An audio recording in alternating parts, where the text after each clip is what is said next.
You're listening to Wealth at Work, a show designed to help advisors think, make decisions, and cast a vision to create a business for the future.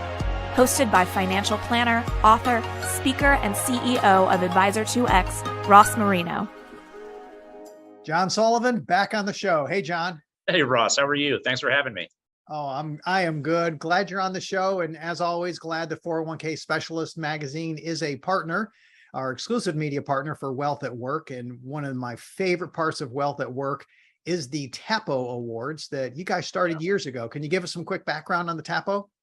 TAPO Awards. Yeah, it's one of those things where, every media publication seems to have their top dogs in the space. And it was one of those things where we said to ourselves, well, at the end of the day, having assets under management, assets under advisement, and being, the top of the list, how does that really serve the end user? And so what we did was we wanted to come up with some other way to measure who's doing it right within the industry. And it was actually our friends at Whitman, believe it or not, that came up with, well, why don't you measure it by participant outcomes?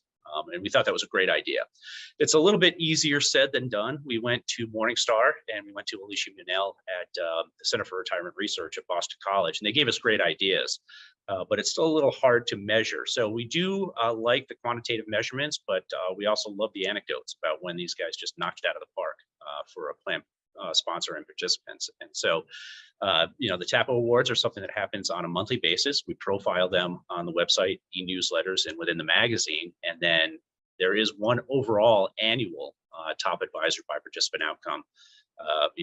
We call it designee, not winner, because how do you really measure it? It's almost like it's the Academy Awards. It's very subjective in that regard. And so we don't like to diminish the monthly TAPOs while we're at the show, but nonetheless, we do award an overall annual recognition as well.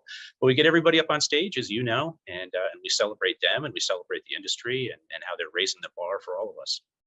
Yeah, I love that they're involved. I love that they share what they're doing. It's a very open group of people, has been every year. They love to share, they love to talk, even though they've all been in the business for quite a while and they're all successful. They don't all think alike. And I know you have a couple sessions where you're doing the interviewing, and I looked at the first one and I kind of chuckled because it was about target date funds and stress testing them. And I thought, nothing quite like a bear market to stress test whatever you're doing. So how's that session going to go? Yeah, what is it? Warren Buffett was the one that said that when the tide goes out, we see who's swimming naked. Now, I think he might have been talking about options, obviously, but we'll just take it as kind of, all of the investment products that are out there, which works and those that don't. So we've been hearing so much about how target date funds might have just a little bit too much risk in the glide path. And we're getting more and more of that now. And so with everything that's happening with, as you know, sequence of returns and inflation and everything that's happening out there, we're going to just take a look at target date funds and how they're holding up. It seemed like they did pretty well in 2008.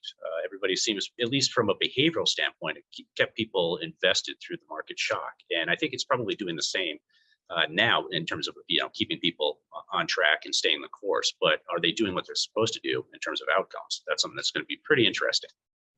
Well, as we've learned, all target date funds are not made alike.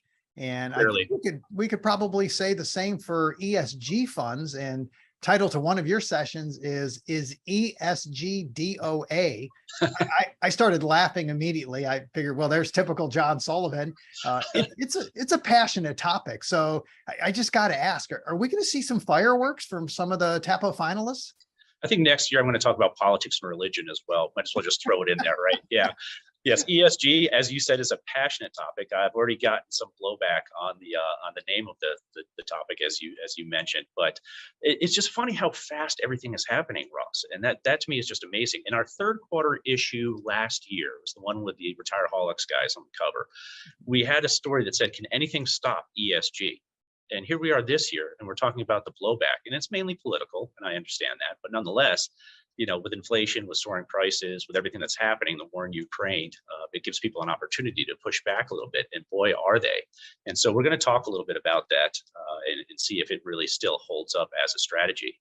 I think it's something that's fantastic, and I want to try everything I can to make it work, but we have to make sure that it's the real deal. So as you said, people are lining up on both sides, and it should make for a very, very interesting discussion about how they fit in the portfolio for the benefit of the participants.